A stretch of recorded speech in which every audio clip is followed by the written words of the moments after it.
Undersecretary Benno Abalos that the sec leader was arrested.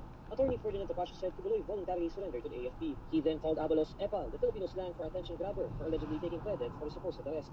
The Philippine National Police said Kibuloy, along with Ingrid Canada, Crescente Canada, Jacqueline Roy, and Silvia Semanyes are now under their custody after the police gave a 24-hour ultimatum on September 8. Some 2,000 police officers stormed the KJC compound on August 24 to search for Kibuloy in an attempt to serve his arrest warrant. President Bongbong Marcos maintained there were no human rights violations in the KJC compound raid. Kibuloy and his 5 co-accused faced child abuse cases before the Davao City Court.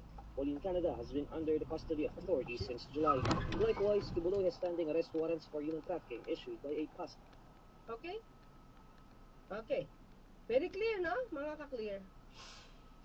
Ang gusto ng palabasin dito, sumuko, nag-surrender itong si Pastor Kibuloy sa gobyerno. Pero syempre, hindi sa tropa ni General Torre. At dahil daw sa di umano nakikita nila